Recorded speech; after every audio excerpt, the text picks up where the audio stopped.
പുലി വരുന്നു എന്ന് പറഞ്ഞ് ഒടുവിൽ പുലി ശരിക്കും വന്നിരിക്കുകയാണ്. മാസപ്പടി കേസിൽ മുഖ്യമന്ത്രി പിണറായി വിജയന്റെ മകൾ വീണ വിജയന് ഈ ആഴ്ച നിർണായകമാണ്.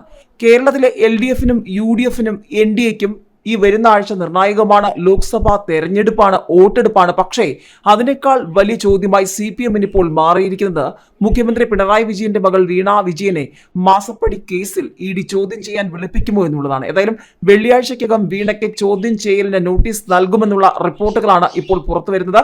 ചോദ്യം ചെയ്യലിന് ഒരു തടസ്സവുമില്ല എന്ന വാർത്തകൾ തന്നെയാണ് ചർച്ചയാകുന്നത്. മാസപ്പടി കേസിൽ ഈ ആഴ്ച നിർണായകം തന്നെയാണ്. വീണ വിജയനെ ചോദ്യം ചെയ്യാൻ അന്വേഷണ സംഘം ഉടൻ നോട്ടീസ് അയച്ചേക്കും. വീണ വിജയനും അവരുടെ ഉടമസ്ഥതയിലുള്ള എക്സാലോജിക് സോഫ്റ്റ്വെയർ സ്ഥാപനത്തിനും പണം നൽകിയത് സംബന്ധിച്ച് CMRL MD അടക്കമുള്ളവരിൽ നിന്ന് മൊഴിയെടുത്തിട്ടുണ്ട്. മുഖ്യമന്ത്രിയുടെ മകൾ ഉൾപ്പെട്ട മാസപ്പടി കേസിൽ CPMനും മുഖ്യമന്ത്രിക്കും MV ഗോവിന്ദനുമൊക്കെ ഈ ആഴ്ച നിർണായകമാണ്. കേരളത്തിൽ ലോക്സഭാ തെരഞ്ഞെടുപ്പ് നടക്കുന്ന 26-ന് മുൻപോ ശേഷമോ എപ്പോഴാകും വീണ വിജയനെ ചോദ്യം ചെയ്യുക എന്നതാണ് നിർണായകം. തീയതി നിശ്ചയിച്ച് ചോദ്യം ചെയ്യലിനുള്ള സമൻസ് ഉടൻ അയക്കുമെന്നാണ് സൂചന. വീണ വിജയനും അവരുടെ ഉടമസ്ഥതയിലുള്ള എക്സാലോജിക് സോഫ്റ്റ്വെയർ സ്ഥാപനത്തിനും പണം നൽകിയത് സംബന്ധിച്ച് CMRL MD അടക്കമുള്ളവരിൽ നിന്ന് മൊഴിയെടുത്തിട്ടുണ്ട്. നടന്നത് കള്ളപ്പണ ഇടപാടാണ് എന്ന് തെളിയിക്കാൻ പറ്റിയ രേഖകളും തെളിവുകളും ഉണ്ടോ എന്നാണ് നിലവിൽ അന്വേഷണ സംഘം വിലയിരുത്തുന്നത്.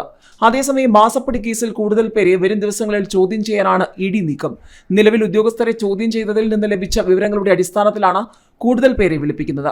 കഴിഞ്ഞ ദിവസവും ഹർജി പരിഗണിച്ചപ്പോൾ ചോദ്യം ചെയ്യൽ പൂർണ്ണമായും നിർത്തിവെക്കാൻ കോടതി പറഞ്ഞിട്ടില്ല എന്നാണ് ED വാദം. EDക്കെതിരെ ശശിധരൻ കർത്തയും 3 ജീവനക്കാരും നൽകിയ ഹർജി ഹൈക്കോടതി അവധിക്കാലത്തിന് ശേഷമേ പരിഗണിക്കുള്ളൂ.